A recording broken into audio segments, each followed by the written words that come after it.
Okay ठीक है, फिर आपकी भी आ रही है मुझे आवाज। तो देखिए, अपन ने जो लास्ट टॉपिक देखा था उससे आगे कंटिन्यू कर रहे हैं अपन। लास्ट हमने पढ़ा था सॉल्युबिलिटी के बारे में, और सॉल्युबिलिटी में हमने पढ़ लिया था कि कौन कौन से फैक्टर्स हैं जो सॉल्युबिलिटी का अफेक्ट करते हैं। इसमें फर्स्ट हमने टेम्परेचर देखा था, ठीक है। तो अब इसमें हम देख रहे हैं आगे second factor, and second factor is nature of solute and solvent. Factor number 2, nature of solute and solvent. इसमें अक्सर यहां से क्वेश्चन पूछ लिया जाता है, नेचर ऑफ सॉल्यूट और सॉल्वेंट में से क्वेश्चन आ जाता है। अब ये कैसे अफेक्ट करता है देखते हैं। तो इसके लिए एक बहुत सिंपल सा रूल दिया जाता है, और इसमें रूल ये दिया जाता है लाइक डिसॉल्व लाइक। मतलब जो आपस में एक जैसे होते हैं वो आपस में डिसॉल्व हो जाते हैं, ठीक है, और जो डिफरेंट होते हैं वो डिसॉल्व नहीं होते। अब यहाँ लाइक डिसॉल्व लाइक से क्या मतलब है? यहाँ लाइक डिसॉल्व लाइक से मतलब है कि जो हमारे पास में ionic solids are dissolved in polar solvent, ठीक है। अब इस पे एक बार समझ लेते हैं आयनिक सॉलिड और पोलर सॉल्वेंट क्या चीज है। जैसे कई स्टूडेंट्स को ये ध्यान नहीं रहता इन दोनों के बारे में। तो देखिए, आयनिक सॉलिड से मेरा मतलब है जिनमें आयंस होते हैं, जैसे NaCl, Na+ और Cl- आयन होता है, या KCl या अमोनियम क्लोराइड। तो ये ऐसे सॉलिड्स हैं जो आयनिक नेचर के हैं। अब इन्हें अगर मैं पोलर सॉल्वेंट में डिसॉल्व करता हूं, पोलर सॉल्वेंट, तो पोलर सॉल्वेंट वो होते हैं जिनमें पोलैरिटी देखने को मिलती है। तो आप किसी पोलर सॉल्वेंट का नाम बता सकते हैं मुझे? Any polar solvent? वाटर, बिल्कुल, वाटर एक पोलर सॉल्वेंट है, ठीक है। पोलर सॉल्वेंट इसलिए है वाटर, समझना है इस चीज को, ऑक्सीजन से जो जुड़े हुए हाइड्रोजन है, ठीक है। हमें पता है यहाँ ऑक्सीजन ज्यादा इलेक्ट्रोनेगेटिव है, हाइड्रोजन कम इलेक्ट्रोनेगेटिव है। तो ऑक्सीजन पर पार्शियल नेगेटिव, हाइड्रोजन पर पार्शियल पॉजिटिव चार्ज है। तो यहां पर हमारे पास दो पोल बन जाते हैं इसमें, एक तो हाइड्रोजन वाला पॉजिटिव पोल और एक ऑक्सीजन वाला नेगेटिव पोल। और जहां किसी एक मॉलिक्यूल में आपके पास नेगेटिव और पॉजिटिव पोल बन जाए उसे हम पोलर कहते हैं। तो ये जो हमारे पास कंपाउंड है अब ये पोलर है, ठीक है। तो ऐसे ही और दूसरे पोलर सॉल्वेंट भी हो सकते हैं, जैसे हमारे पास अगर लिक्विड अमोनिया है तो वो भी पोलर सॉल्वेंट का काम कर सकता है, एंड सो ऑन, और भी हो सकते हैं।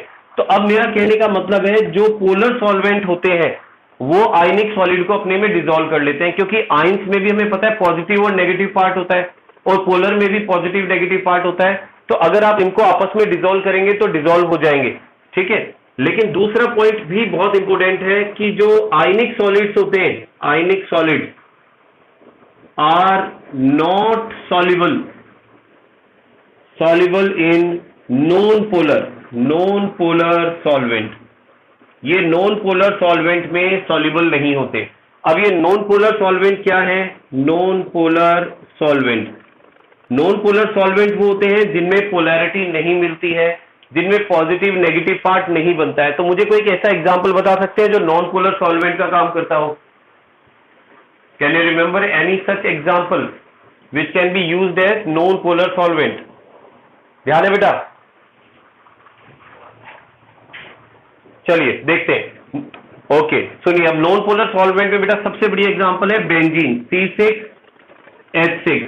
बेंजीन एक्चुअली इस तरह का स्ट्रक्चर है, ठीक है। तो यहां पर हर जगह CH होता है, इसमें हर 6 कार्बन में CH होता है, और 3 ऑल्टरनेट डबल बॉन्ड होते हैं। तो इसमें कहीं पर भी पोलैरिटी नहीं होती, हर तरफ जो है वो सेम पोलर, मतलब आपके पास डाइपोल मूवमेंट होता है। तो ये एक नॉन पोलर है। इसी तरह से कार्बन टेट्रा क्लोराइड, ये भी नॉन पोलर है। कार्बन डाइसल्फाइड, ठीक है। इनको बेटा याद रख लेना, ये कुछ लिमिटेड ही है, कुछ ज्यादा नहीं है, लेकिन ये बार बार रिपीट होते हैं। तो ये जो है ये नॉन पोलर सॉल्वेंट की तरह काम में लेते हैं, इनके अंदर पोलैरिटी नहीं है। अब हाँ, अभी स्टार्ट ही किया है बेटा, अभी पहुंचे ही हो क्या तुम? अच्छा, ठीक है, ओके, कोई दिक्कत नहीं।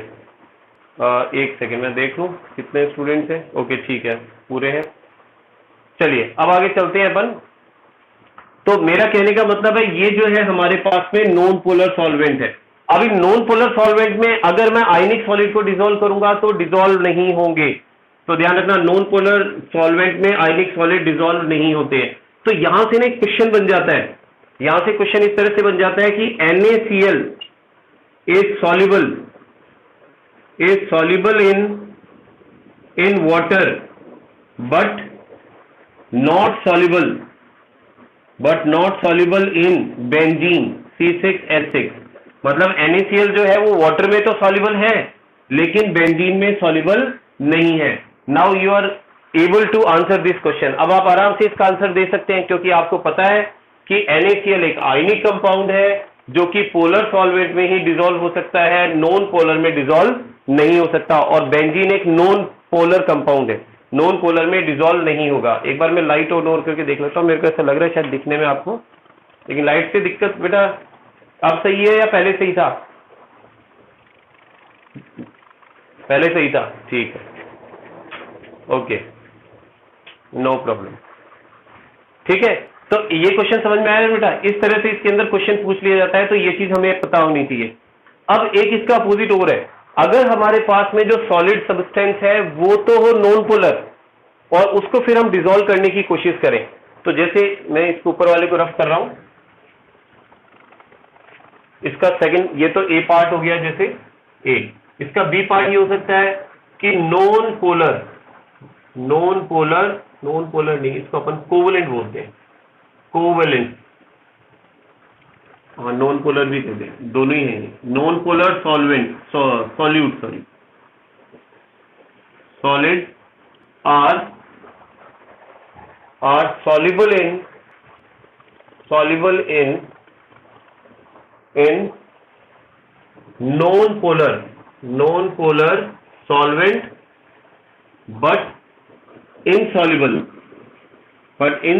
in polar solvent। अब यहां पर इसका एक एग्जांपल लेते हैं हम, ऐसा कोई कंपाउंड लेते हैं जो खुद तो क्या हो, नॉन पोलर हो, सॉलिड हो और नॉन पोलर हो। तो देखिए इसका एग्जांपल क्या हो सकता है, एक कंपाउंड होता है जिसे हम कहते हैं नेफ्थलीन। जो नेफ्थलीन होता है, नेफ्थलीन बॉल्स देखी होंगी आपने, नेफ्थलीन बॉल्स जो कि कपूर की गोली की तरह काम में आती है, ठीक है। तो वो क्या नेफ्थलीन है। तो नेफ्थलीन जो होता है उसका नेचर ध्यान रखना बेटा, ये नॉन पोलर होता है, NP नॉन पोलर होता है ये। और अब नॉन पोलर को अगर मैं वाटर में डिसॉल्व करूंगा, is not soluble in water. और इससे बड़ी एग्जांपल तो हमें याद रह भी नहीं सकता, क्योंकि हम देखते हैं कि जो वॉश बेसिन है, वॉश बेसिन के अंदर कई बार उसमें जो ये नेफ्थलीन बॉल्स डाल के रखते हैं, ठीक है, टॉयलेट जो होते हैं वहां पर भी हमें नेफ्थलीन बॉल्स देखने को मिलती है। तो नेफ्थलीन बॉल क्योंकि पानी में डिसॉल्व नहीं होती है, घुलती नहीं है, क्योंकि इनका खुद का नेचर सॉलिड तो है लेकिन ये नॉन पोलर या फिर उसके कोवेलेंट कंपाउंड के नेचर की होती है। इस तरह से होता है नेफ्थलीन। दो बेंजीन रिंग जब आपस में जुड़ जाती है इस तरह से, ये तो एक बेंजीन हो गया, ठीक है, इसको ऐसे बनाए और एक बेंजीन और ले लें हम, और जब ये आपस में इस तरह से कंबाइन हो जाएंगी तो इसे हम नेफ्थलीन बोलते हैं, ठीक है। तो ये सॉलिड फॉर्म में होता है और इसको अगर मैं वाटर में डिसॉल्व करूंगा तो डिसॉल्व नहीं होगा क्योंकि ये नॉन पोलर है और सॉलिड फॉर्म में। लेकिन इसको अगर हम पोलर सॉल्वेंट में डिसॉल्व करते हैं तो ये डिसॉल्व हो जाएगा।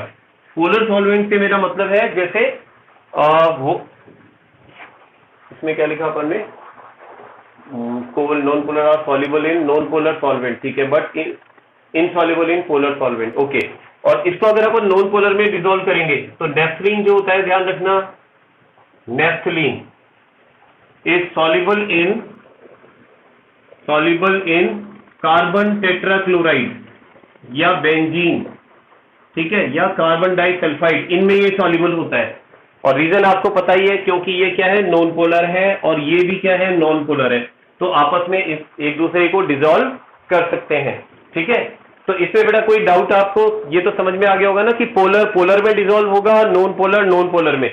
यहां पर आपको एग्जाम्पल याद रखना जरूरी है, एग्जाम्पल याद रहेंगे तो आप आसानी से बता पाएंगे, क्योंकि क्वेश्चन एग्जाम्पल में से ही पूछे जाते हैं।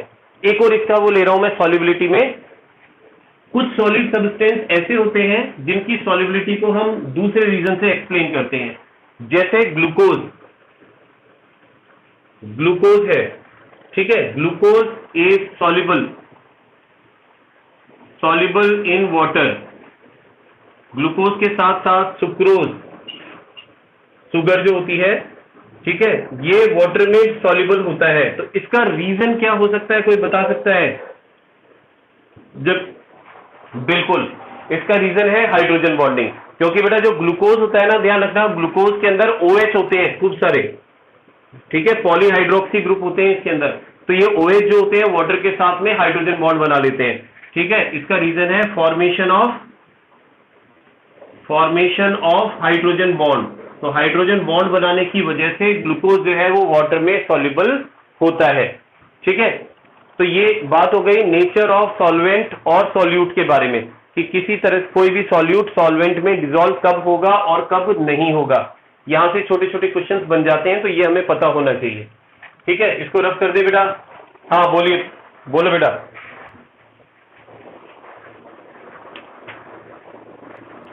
ओके ओके ओके, दोबारा सुन लो एक बार।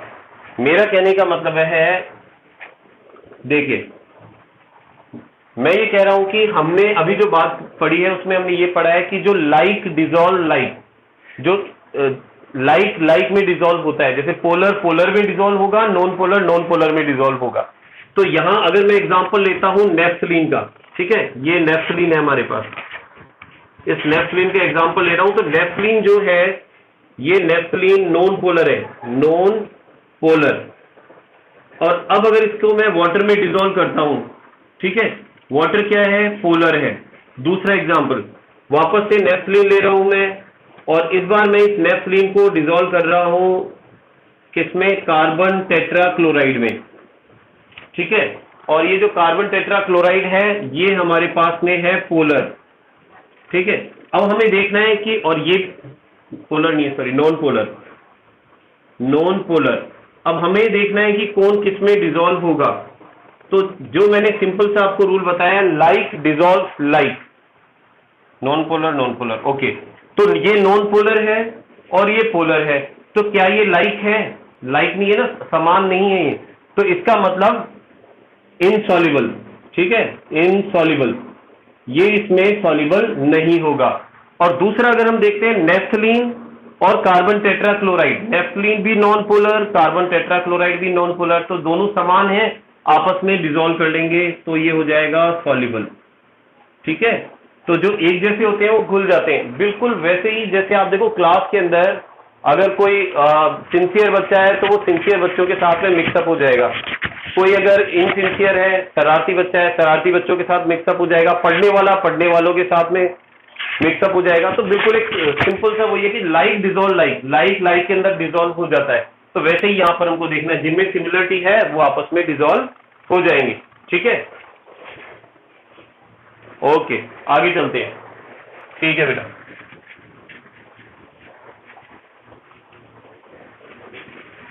अब देखिए इसके बाद नेक्स्ट देखते हैं और कोई इसका फैक्टर है क्या। तो हम सॉल्युबिलिटी में देख रहे हैं, तो नेक्स्ट टेम्परेचर हमने देख लिया है, नेचर ऑफ सॉल्यूट और सॉल्वेंट देख लिया है हमने। अब इसके बाद में हम आते हैं सेकंड चीज के बारे में, और वो है हमारे पास में solubility of gases in liquid. Solubility of gases in liquid, liquid में गैसेस की सॉल्युबिलिटी। तो देखिए लिक्विड में गैसेस की जो सॉल्युबिलिटी है, इसको हम एक पर्टिकुलर अलग से टर्म यूज में लेते हैं जिससे एक्सप्लेन करते हैं, जिसको हम बोलते हैं एड्सॉर्प्शन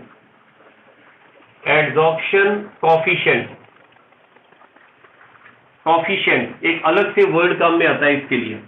अब ये एड्सॉर्प्शन कॉफिशिएंट क्या होता है, ठीक है, इसको समझते हैं ध्यान से। एक सेकंड में हल्की थोड़ी सी इंक डाल लो, इसमें ये लाइट हो गया है। तो एड्सॉर्प्शन कॉफिशिएंट एक्चुअली क्या है, इसको यूं समझते हैं अपन, एक टर्म यहां पर काम में है, ये एड्सॉर्प्शन। तो ये भी मैं आपको क्लियर कर दूं, एड्सॉर्प्शन और एब्जॉर्प्शन दोनों में स्टूडेंट थोड़ा सा कंफ्यूज रहते हैं। एब्जॉर्प्शन अलग चीज होती है, एड्सॉर्प्शन अलग होता है। अगर मान लीजिए कोई गैस है और वो गैस किसी लिक्विड के सरफेस के ऊपर आ रही है, और लिक्विड के सरफेस पे आकर के और लिक्विड के अंदर वो सरफेस पर एक वीक फोर्स से जुड़ जाएगी, तो उसे हम बोलेंगे कि उसका एड्सॉर्प्शन हो रहा है। लेकिन अगर वो अंदर तक चली जाएगी, उसके बल्क के अंदर तक चली जाएगी, तो हम बोलेंगे उसका एब्जॉर्प्शन हो रहा है, ठीक है।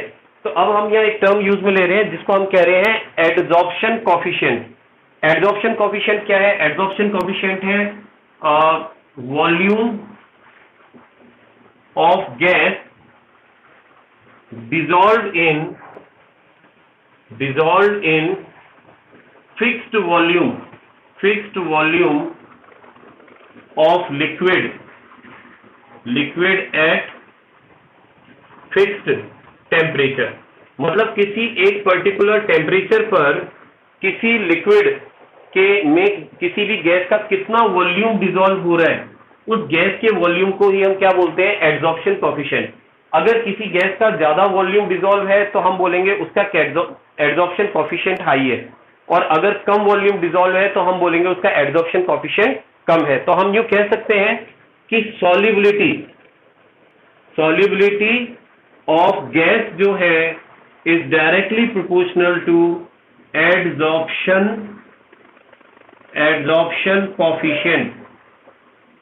ठीक है, एडजॉर्प्शन कॉफिशिएंट के ये डायरेक्टली प्रोपोर्शनल होती है। अगर एडजॉर्प्शन कॉफिशिएंट की वैल्यू ग्रेटर होगी तो उसकी सॉल्युबिलिटी भी ग्रेटर होगी।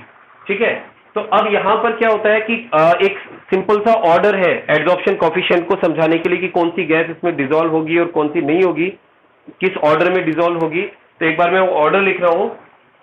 तो देखिए ये ऑर्डर इस तरह से है, NH3,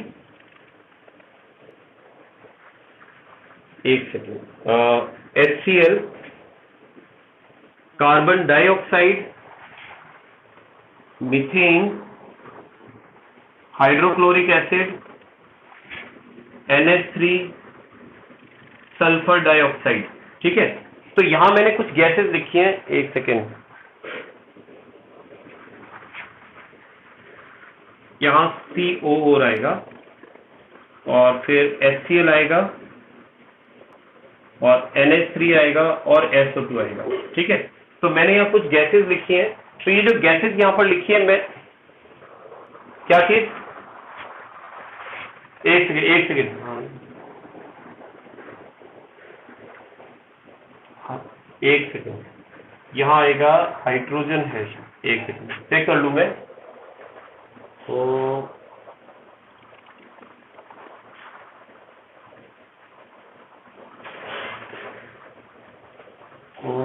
ये मत लिखो, तो एड्जॉर्प्शन की रेट आ जाएगी ये। तो एक सेकेंड, ये वाली मत लिखो, आप आपकी बुक वाली लिखवा रहा हूं मैं, थोड़ा सा डिफरेंस है इसमें। ये लिखो आप आपकी बुक वाली, मैं लिख देता हूं यहाँ पर। एक तो है इसमें ammonia, then HCl, then SO2, then H2S, then CO2, then ethyne, फिर ऑक्सीजन और सबसे कम है नाइट्रोजन। तो यहां पर मैंने एक सिंपल सा ऑर्डर लिखा है। तो इस ऑर्डर में क्या दिखाया गया है कि ये जो ऑर्डर है, ध्यान रखना, ये डिक्रीजिंग ऑर्डर ऑफ एडजॉर्प्शन है। ठीक है, तो मतलब जैसे जैसे आप आगे की तरफ जा रहे हो तो यहाँ एडजॉर्प्शन जो है वो कम होता जा रहा है। तो हमें पता है कि यहाँ पर जैसे नाइट्रोजन है, इसका एडजॉर्प्शन यानी उसमें लिक्विड के अंदर सबसे कम एडजॉर्ब होती है, उससे ज्यादा ऑक्सीजन है, फिर आपके पास इथाइन है, फिर carbon dioxide, sulphur dioxide, hydrogen sulphide, sulphur dioxide, ammonia सबसे ज्यादा सॉल्युबल होती है। क्यों? क्योंकि इसका जो एडजॉर्प्शन कोफिशिएंट होता है वो सबसे हाई होता है, सबसे ज्यादा एब्जॉर्ब हो जाती है ये। ठीक है, तो यहाँ पर एक ऑर्डर है, ये ऑर्डर भी थोड़ा सा आप ध्यान रखें। तो ये हो सकता है कि ऑब्जेक्टिव टाइप में पूछ लिया जाए, इसलिए ऑर्डर हमें पता होना जरूरी है। ठीक है, इसके अलावा एक चीज और देखी जाती है कि इसकी जो सॉल्युबिलिटी होती है गैस की लिक्विड में, कुछ फैक्टर ऐसे होते हैं जो इसको अफेक्ट करते हैं, कुछ सॉल्युबिलिटी को बढ़ा देते हैं, कुछ फैक्टर घटा देते हैं। तो अब अपन उन फैक्टर्स के बारे में बात करेंगे, ऐसे कौन कौन से फैक्टर हैं जो कि सॉल्युबिलिटी को अफेक्ट करते हैं। ठीक है, चलिए इसको रफ कर देता हूं मैं, और अब हम बात कर रहे हैं ऐसे कौन कौन से फैक्टर हैं जो सॉल्युबिलिटी को अफेक्ट करेंगे। तो हम यहां देख रहे हैं factors affecting solubility of gas in liquid liquid में गैस की सॉल्युबिलिटी को अफेक्ट करने वाले फैक्टर, और सबसे पहला फैक्टर है टेम्परेचर। ठीक है, इससे रिलेटेड क्वेश्चन बनते हैं, टेम्परेचर से रिलेटेड क्वेश्चन बनते हैं बोर्ड में और पूछे भी जाते हैं। 1 मार्क्स के लिए कॉन्सेप्चुअल क्वेश्चन बनते हैं, कॉन्सेप्ट बेस्ड क्वेश्चन बनते हैं। देखो इसका सबसे बढ़िया एग्जांपल हम देखें, टेम्परेचर कैसे अफेक्ट करता है। देखिए आपने देखा होगा कोल्ड ड्रिंक की जो बोतल्स होती हैं, जो सॉफ्ट ड्रिंक की बोतल्स होती हैं, तो आपने देखा होगा अगर हम उसको फ्रीजर में रखते हैं और फिर फ्रीजर से बाहर लेकर के एकदम से खोलते हैं तो आप देखते हैं वो फिजल आउट होती है, एकदम से उसमें बबल्स बाहर निकलते हैं। और उसी कोल्ड ड्रिंक की बोतल को अगर आप थोड़ी देर धूप में रख देते हैं, हाई टेम्परेचर पे रख देते हैं, और फिर जब आप उसको ओपन अप करते हैं तो उसमें बबल्स प्रोड्यूस नहीं होते हैं। तो इसका रीजन क्या है? इसका रीजन ये होता है कि एक्चुअली जब हम उसे धूप में रख रहे हैं तो धूप में टेम्परेचर ज्यादा हो गया, तो उस टेम्परेचर पर गैस जो होती है वो इस लिक्विड में कम सॉल्युबल होती है। टेम्परेचर बढ़ने के साथ सॉल्युबिलिटी कम हो जाती है, तो वो गैस सरफेस पर आ जाती है, और जैसे ही आप ढक्कन खोलते हैं पूरी गैस बाहर निकल जाएगी, लेकिन वाटर बाहर नहीं निकलेगा। लेकिन कम टेम्परेचर पर गैस की सॉल्युबिलिटी ज्यादा होती है, तो जब आपने फ्रीजर में रखा तो वो गैस जो है ना वो लिक्विड में घुली हुई थी, और फिर जैसे ही आपने ढक्कन को खोला तो प्रेशर कम होते ही वो गैस जब बाहर आई तो लिक्विड को लेकर के आई, इसलिए फिजल आउट हो गई। तो यहां पर एक सीधा सा कंक्लूजन ये निकलता है कि अगर आप टेम्परेचर बढ़ा देते हैं, टेम्परेचर बढ़ा देते हैं तो यहां पर होता क्या है, kinetic energy, kinetic energy, energy of gas particles, gas particles की जो काइनेटिक एनर्जी है वो भी इंक्रीज होगी, और जब काइनेटिक एनर्जी इंक्रीज होगी तो वो सरफेस को छोड़ के बाहर जाने लगेंगे, और इसलिए मूवमेंट उनका जो है, मूवमेंट जो है वो इंक्रीज हो जाएगा और सॉल्युबिलिटी डिक्रीज हो जाएगी, सॉल्युबिलिटी घट जाएगी। ठीक है ना, तो कम सॉल्युबल होगी। तो ध्यान रखना टेम्परेचर जो बढ़ाते हैं तो सॉल्युबिलिटी कम हो जाती है, और यही रीजन है, एक क्वेश्चन पूछा गया था एक बार 1 मार्क्स के लिए कि why do aquatic animals feel uncomfortable in summer, या they feel comfortable in winter rather than summer. Summer की बजाय विंटर में जो एक्वेटिक एनिमल है वो ज्यादा कंफर्टेबल क्यों फील करते हैं? तो हमें पता है कि जब समर का सीजन होता है, समर गर्मियों का टाइम होता है, तो गर्मियों में हमें पता है टेम्परेचर जो होता है वो बढ़ जाता है, और जब टेम्परेचर बढ़ता है तो ऑक्सीजन जो है O2, ठीक है, सॉल्युबिलिटी जो है O2 की, solubility of O2 in water, water में ऑक्सीजन की सॉल्युबिलिटी कम हो जाती है। अब चाहे वो एक्वेटिक एनिमल हो या फिर सरफेस पर रहने वाले एनिमल हो, सबको ऑक्सीजन चाहिए, वो वाटर से लेते हैं। जब वाटर में ऑक्सीजन की सॉल्युबिलिटी कम हो गई तो नेचुरल है कि ऑक्सीजन कम मिलेगी तो वो अनकंफर्टेबल फील करेंगे। ठीक है ना, तो ये टेम्परेचर का इफेक्ट है, ये हमें ध्यान रखना है कि अगर आप किसी भी चीज को गर्म करते हैं लिक्विड को, तो उसके अंदर जो गैस है उसकी सॉल्युबिलिटी क्या होगी, कम हो जाएगी, गैस बाहर निकल जाएगी। ठीक है, दूसरा फैक्टर, सेकेंड फैक्टर हम देखें, सेकेंड फैक्टर है हमारे पास में nature of gas, nature of gas, ये भी बहुत इंपॉर्टेंट है, यहां से भी क्वेश्चन बनता है। तो नेचर ऑफ गैस में आप ये समझें, वो सारी गैसेस जो लिक्विड के अंदर आकर के या तो रिएक्शन कर लेती है या डिसोसिएट हो जाती है, ठीक है, उनकी सॉल्युबिलिटी हमेशा ज्यादा होती है। तो ध्यान रखना, गैसेस विच डिसोसिएट, डिसोसिएट का मतलब आयंस में टूट जाती है, गैसेस विच डिसोसिएट इनटू आयंस, आयंस, ठीक है, वो गैसेस जो होती हैं ध्यान रखना मोर सॉल्युबल, ज्यादा सॉल्युबल होती हैं, और जो डिसोसिएट नहीं होती वो कम सॉल्युबल होती हैं। या फिर हम ये कह सकते हैं gases which react with water, जो वाटर के साथ रिएक्शन करती हैं वो भी क्या होती हैं, मोर सॉल्युबल होती हैं। इसका बहुत बढ़िया एग्जांपल हम देख सकते हैं अभी। ठीक है, तो यहां मैं एक बार ऊपर वाली लाइन रफ कर रहा हूं और इसका एग्जांपल देखते हैं। देखिए पहला एग्जांपल, आप देखते हैं कि जो CO2 गैस है इसकी वाटर में थोड़ी बहुत सॉल्युबिलिटी है। जैसे हम लोग कोल्ड ड्रिंक जो यूज में लेते हैं, तो कोल्ड ड्रिंक में एक्चुअली क्या होता है कि कोल्ड ड्रिंक जो होता है ना बेटा, उसमें CO2 गैस ही डिसॉल्व होती है, कार्बन डाइऑक्साइड गैस को डिसॉल्व किया जाता है, उसके अलावा कुछ फ्लेवर और ऐड किए जाते हैं हाई प्रेशर पर। तो CO2 गैस इसमें सॉल्युबल इसलिए है क्योंकि CO2 गैस इसके साथ रिएक्शन करके किसकी फॉर्मेशन करती है, H2CO3 की फॉर्मेशन करती है। ठीक है, कार्बन डाइऑक्साइड क्या बनाती है, कार्बोनिक एसिड, कार्बनिक एसिड बनाती है इसके साथ, जो कि बहुत ही वीक एसिड है। ठीक है, लेकिन अगर हम एक और देखें गैस, जैसे अमोनिया, अमोनिया को देखें NH3 गैसियस फॉर्म में वोलेटाइल होता है ये, और अगर आप इसको वाटर में डिसॉल्व करते हैं तो अमोनिया वाटर के साथ सॉल्युबल होकर के किसकी फॉर्मेशन करता है, अमोनियम हाइड्रोक्साइड की। ठीक है, आपने कभी देखा हो लैब के अंदर लिक्विड अमोनिया होता है, तो जो अमोनियम हाइड्रोक्साइड जिस बोतल पे लिखा हुआ मिलेगा आपको, उसमें एक्चुअली बेटा अमोनियम हाइड्रोक्साइड अलग से नहीं लाते। हम लोग क्या करते हैं, जब लैब में अमोनियम हाइड्रोक्साइड बनाना होता है तो हम अमोनिया को वाटर में डिसॉल्व कर देते हैं बस, और इस बोतल पर लिख देते हैं अमोनियम हाइड्रोक्साइड। ठीक है, क्योंकि उसको वाटर में मिलाते ही अमोनियम हाइड्रोक्साइड बन जाता है। तो ये सॉल्युबल है इसके अंदर, अमोनिया वाटर में सॉल्युबल है क्योंकि रिएक्शन कर लेता है। तो ये तो बात हुई कि जो गैसेस रिएक्शन कर लेती हैं वो आसानी से सॉल्युबल होती हैं। अभी मैंने एक बात होती है, वो गैसेस जो कि डिसोसिएट हो जाती हैं वो भी सॉल्युबल होती हैं। जैसे HCl जो होता है, ध्यान रखना, है तो हाइड्रोक्लोरिक एसिड, लेकिन बेटा जो HCl होता है ना वो वोलेटाइल लिक्विड है। अगर आप HCl को किसी बीकर में रख करके और उसको क्लोज करके एक अगर ट्यूब लगाएंगे तो उस ट्यूब के अंदर उसके फ्यूम्स प्रोड्यूस होंगे, उसके वेपर प्रोड्यूस होंगे, तो ये नॉर्मल टेम्परेचर पर भी वेपर की फॉर्मेशन करता है। तो इसलिए हम इसको गैस की कैटेगरी में भी रख सकते हैं। और इसकी गैस को अगर आप वाटर में पास करते हैं, ठीक है, वाटर में पास करते हैं, तो HCl वाटर में जाकर के डिसोसिएट हो जाता है, क्योंकि हमें पता है HCl एक इलेक्ट्रोलाइट भी है। तो ये H+ आयन एक्वस बनाएगा और Cl- आयन एक्वस बनाएगा, इस तरह से डिसोसिएट हो जाएगा। तो इसलिए हम कह रहे हैं कि HCl भी वाटर में सॉल्युबल होता है।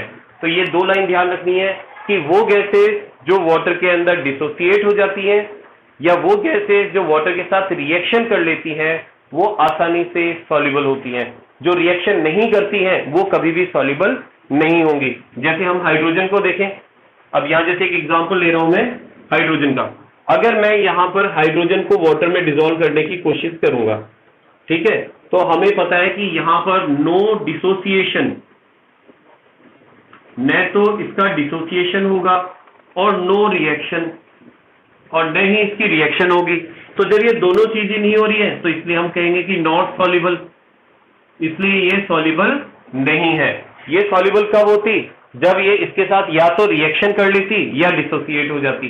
ठीक है, ये कॉन्सेप्ट समझ में आ गया बेटा आपको कि कोई भी गैस वाटर में कब सॉल्युबल होगी और कब सॉल्युबल नहीं होगी। ठीक है, आगे चलें, चलिए इसको रफ कर देते हैं।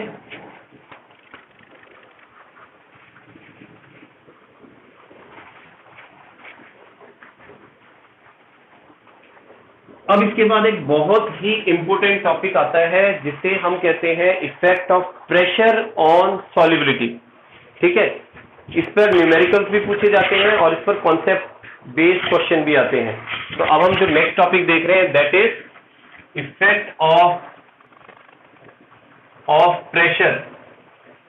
Pressure on solubility of gas in liquid. किसी गैस की लिक्विड में सॉल्युबिलिटी पर प्रेशर का क्या इफेक्ट पड़ता है। ठीक है, अभी बेटा ये क्लास ऑफ होने वाली थोड़ी देर में, तो वापस ज्वाइन कर लेना आप, है ना। मेरी आवाज आ रही है बेटा आप तक? ओके, ठीक है, ओके।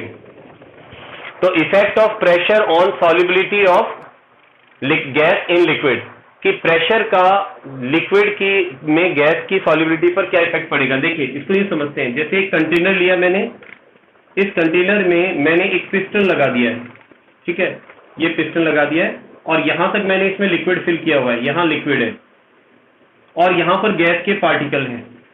ओके, अब मैं क्या करता हूं, इस पिस्टन के ऊपर यहां प्रेशर क्रिएट करता हूं, प्रेशर लगाता हूं।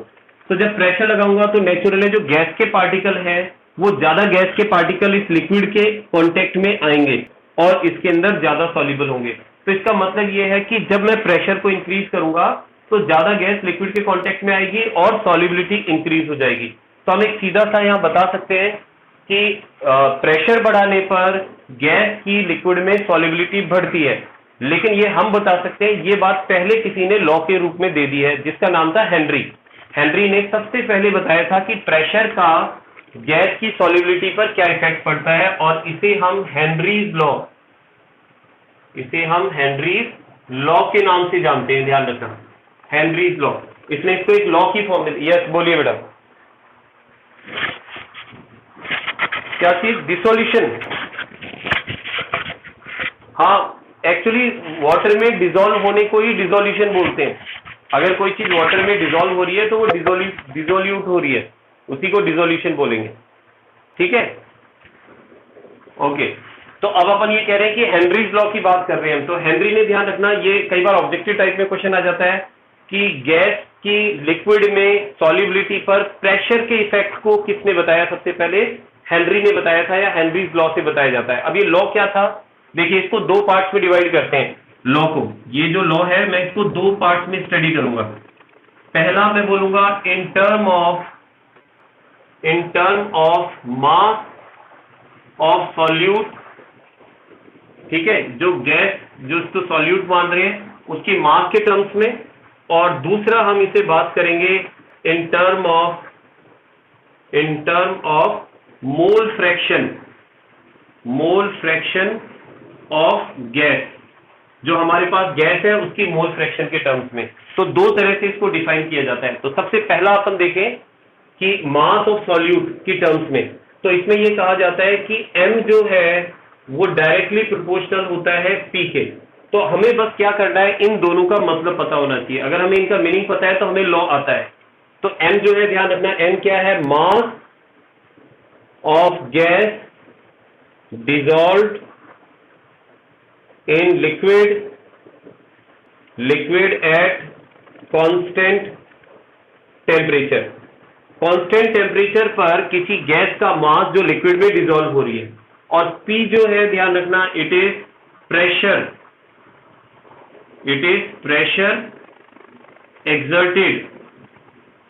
exerted by gas at the surface of liquid के सरफेस पर गैस जो प्रेशर लगा रही है। ठीक है, तो यही आपको वर्ड में लिखना है। अगर इसको वर्ड में लिख दोगे तो ये हो जाएगा हमारा हेनरी का फर्स्ट, मतलब हेनरी का law in term of mass of solute. और ध्यान रखना, मास ऑफ सॉल्यूट जो डिसॉल्व है हमारे पास, या गैस का जो मास डिसॉल्व है, उसे हम सॉल्युबिलिटी भी कहते हैं।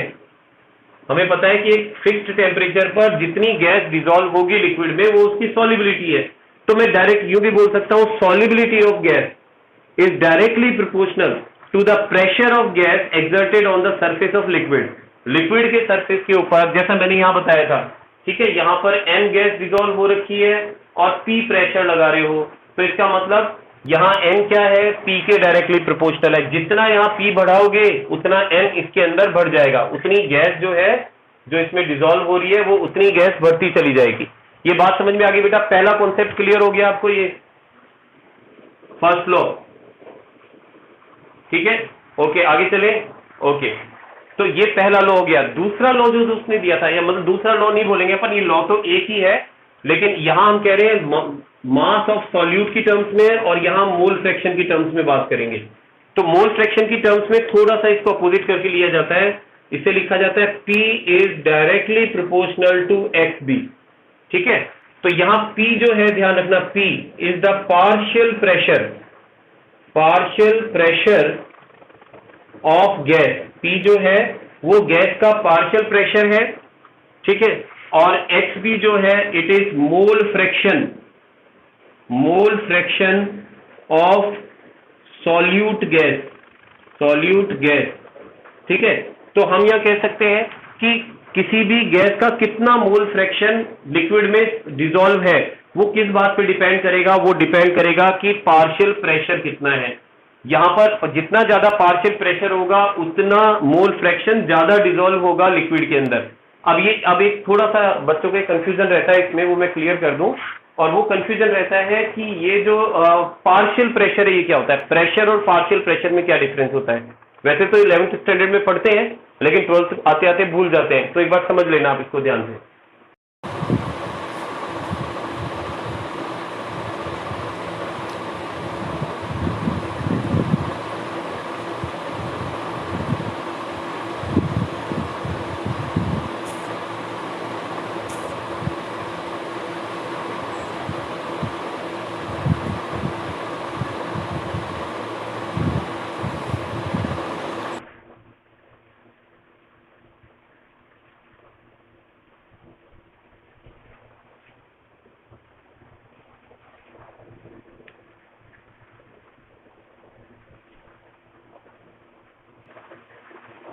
ये बढ़िया है, थोड़ा सा ब्रेक मिल जाता है बच्चों को, पानी वानी पी के आना चाहे तो आराम से पी के आ सकते हैं, बीच में 5-2 मिनट का ब्रेक। यस, चलिए देखते हैं आगे। आवाज आ रही है बेटा आपके पास? M I audible? फिर मेरे को लग रहा है आवाज का इश्यू आ रहा दिखता है, वॉइस नहीं आ रही है। ओके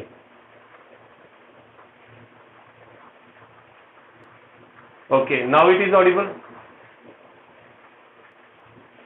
ओके ठीक है, चलिए तो अब हम बात कर रहे थे, एक बार वापस कंटिन्यू कर देता हूं मैं इसको, हम यहाँ बिगनिंग से ही ले रहे हैं। तो हम यहाँ बात कर रहे थे Henry's law in term of mole fraction. Mole fraction की टर्म्स में हेनरी लॉ की बात कर रहे थे।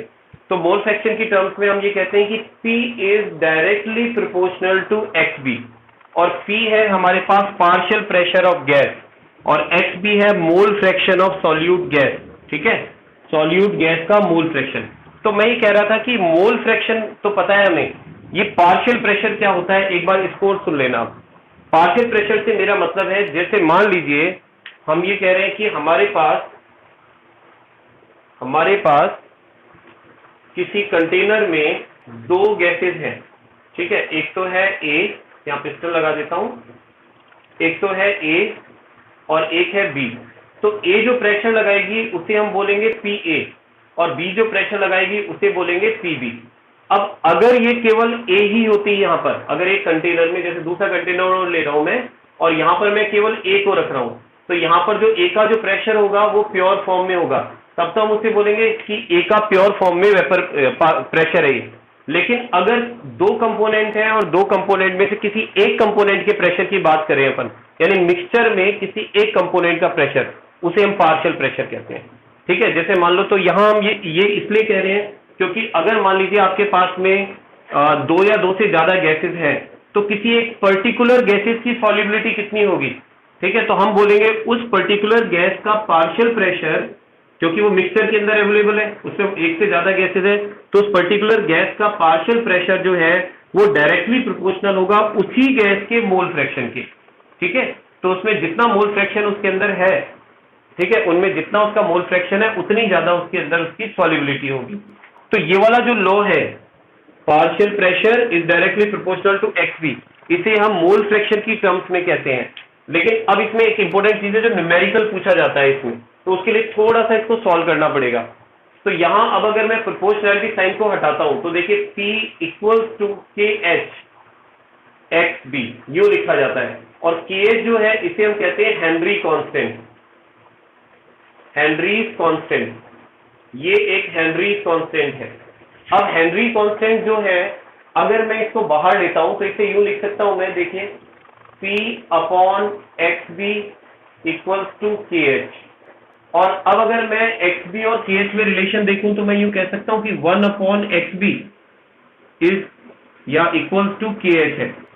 तो एक सिंपल सा मैंने रिलेशन निकाल दिया इसमें। ये है मोल फ्रैक्शन उस गैस का जो डिसॉल्व हो रही है, और KH है हेनरी कांस्टेंट। तो ये एक दूसरे के एक तरह से देखा जाए तो इनवर्स के इक्वल है या इनवर्सली प्रोपोर्शनल है। तो अगर KH की वैल्यू बढ़ती है तो हम कहेंगे उसकी गैस की सॉल्युबिलिटी जो होगी वो कम हो जाएगी। ठीक है, तो यहां एक चीज ध्यान रखनी है कि ये जो KH की वैल्यू है ये टेम्परेचर पर, हाँ बिल्कुल कांस्टेंट है, लेकिन मेरा कहने का मतलब ये है कि पर्टिकुलर गैस के लिए तो कांस्टेंट है, लेकिन अलग अलग गैसेस के लिए KH की वैल्यू अलग मिलेगी आपको। जैसे हाइड्रोजन के लिए KH की वैल्यू अलग होगी, ऑक्सीजन के लिए अलग होगी, नाइट्रोजन के लिए अलग होगी। तो उस टर्म में मैं बात कर रहा हूं, लेकिन एक ही गैस के लिए KH की वैल्यू सेम रहेगी। ठीक है, तो यहां समझना इस चीज को कि अगर आप टेम्परेचर को इंक्रीज करते हैं, कांस्टेंट टेम्परेचर पर KH कांस्टेंट रहता है, ये चीज ध्यान रखें, क्योंकि ये कांस्टेंट है तो कांस्टेंट टेम्परेचर पर तो कांस्टेंट है, बट अगर आप टेम्परेचर चेंज करोगे तो KH भी अफेक्ट होता है इसमें।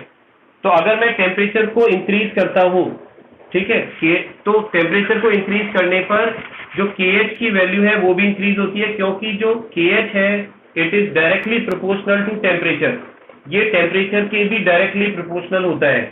ठीक है, तो KH की वैल्यू भी इंक्रीज होती है, और KH की वैल्यू अगर इंक्रीज होती है तो XB क्या हो जाएगा, डिक्रीज हो जाएगा। तो XB की वैल्यू डिक्रीज हो जाएगी, और XB को हम अगर सॉल्युबिलिटी की टर्म्स में बात कर रहे हैं तो हम यूं भी कह सकते हैं कि सॉल्युबिलिटी जो है,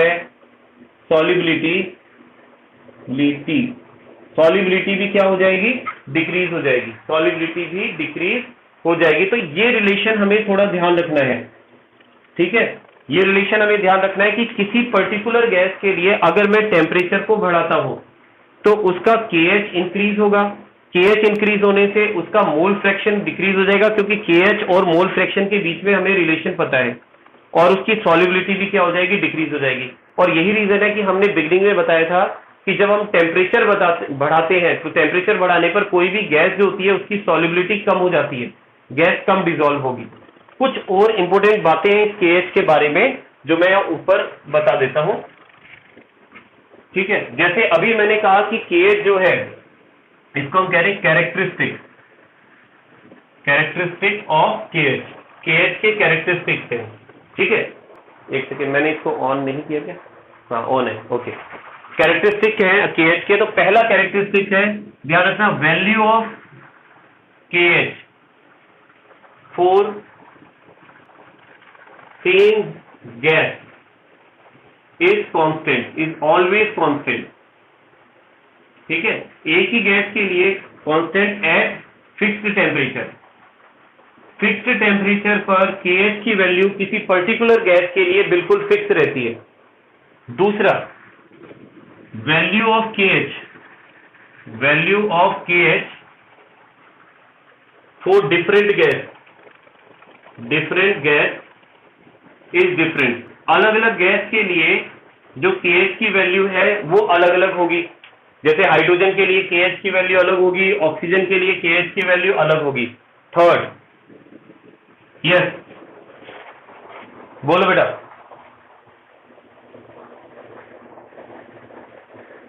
बिल्कुल नहीं, एक्चुअली मैंने यही तो बताया कि हम लोग क्या करते हैं, KH की वैल्यू जो होती है ना बेटा, गैस के नेचर पर डिपेंड करती है कि गैस का नेचर क्या है, और हर गैस का टेम्परेचर के साथ बिहेवियर अलग अलग होता है, सबकी काइनेटिक एनर्जी अलग अलग होती है।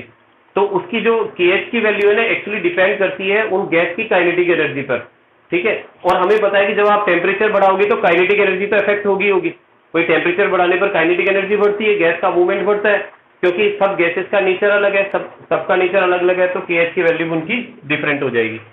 तो एक हम बता रहे थे कि दूसरा ये पॉइंट भी इसमें ऐड कर सकते हो कि KH जो है is directly proportional to temperature, ये टेम्परेचर के डायरेक्टली प्रोपोर्शनल होता है। टेम्परेचर चेंज होने के साथ में KH की वैल्यू जो होती है वो चेंज हो जाती है, ठीक है। अच्छा, ये तो मैंने इसकी कुछ कैरेक्टरिस्टिक बताए हैं। इसके अलावा एक चीज और ध्यान रखना, इनकी कुछ लिमिटेशंस भी है कि ये हेनरी लॉ जो है वो हर जगह एप्लीकेबल नहीं होता। अगर मैं इसकी लिमिटेशन की बात करता हूं,